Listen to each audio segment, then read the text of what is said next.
নালাগোলা জিতু ময়দানে আজকে চৈত্র সংক্রান্তির উৎসব উপলক্ষে আয়োজন করা হয়েছিল মহাকুম্ভের। এই সেই মহাকুম্ভের নদী, মহাকুম্ভের পবিত্র জল এসে এখানে মিশ্রণ করে দেওয়া হয়, তাই সবাই মাথায় ছিটিয়ে নিচ্ছে। ত্রিবেণী সঙ্গমের জল এখানে তিনটি ভাগে এক কোণাতে ভাগ করে দেওয়া আছে। এই সেই নাগা সন্ন্যাসী চারা বাবা মদের বোতলটা টুক করে একজন নিয়ে চলে গেল। চারা বাবা বুঝতেও পারলো না, তার পাশেই বসে আছে আমাদের সেই কাটা বাবা। নাগা সন্ন্যাসীতে ভরে গিয়েছিল এই মহাকুম্ভ, শুধু অভাব ছিল ITI বাবার। ইতিমধ্যে আমাদের মধ্যে চলে এসছে মোদি, এরোপ্লেন ল্যান্ড করলো আমাদের জিতু ময়দানে। আর এখানে ডোনাল্ড ট্রাম্প মোদির জন্য অপেক্ষা করছে। এবার ডোনাল্ড ট্রাম্পের সিকিউরিটি গার্ডও দেখছি খুব একটা টাইট। মোদির NSG কমান্ডো বাইরে বেরিয়ে আসলো, এদিক ওদিক দেখে নিচ্ছে সব ঠিকঠাক আছে কিনা। এবার মোদিকে ইশারা করাতে আমাদের PM নরেন্দ্র মোদি আস্তে আস্তে প্লেন থেকে নেমে আসছে।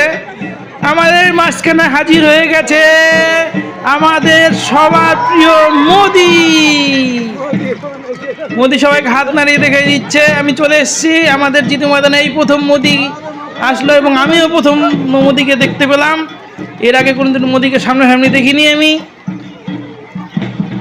মোদিকে কাছ থেকে দেখার জন্য আমি একটু এগিয়ে গেলাম, আমাকে একটু হাত দেখিয়ে বলে দিল সব ঠিকঠাক আছে। একটু কাছ থেকে দেখার জন্য আমি একটু এগিয়ে গেলাম,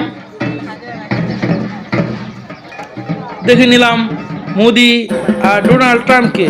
সিকিউরিটি গার্ড তো খুবই টাইট, কাছে কাউকে ভিড়তেই দিচ্ছে না, এদিক ওদিক দেখে নিচ্ছে তাদের বিপদ সংকট কোনো ব্যাপার কোনো আছে কি না। আর প্রয়াগরাজে ওই মোদি আসবে যোগী আসবে না তাই হয়, এর মধ্যে যোগী চলে আসলো। আমরা যোগী আদিত্যনাথকেও দেখে নিচ্ছি, তার সিকিউরিটিও খুব টাইট, তার কাছে কাউকে ভিড়তে দিচ্ছে না।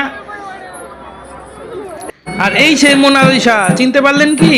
প্রয়াগরাজে যে গানটা এসে প্রয়াগরাজে, সেই গানের সেই বিখ্যাত গায়িকা। আশেপাশে মিডিয়ার ছড়াছড়ি, মিডিয়ারা ছবি তুলতে আর লোকজনও নাচন কুদন করতে ব্যস্ত। এই আমাদের আজকে জিতু ময়দানের পরিবেশ ছিল প্রয়াগরাজের। কেমন লাগলো সবাই জানাবেন কমেন্ট করে।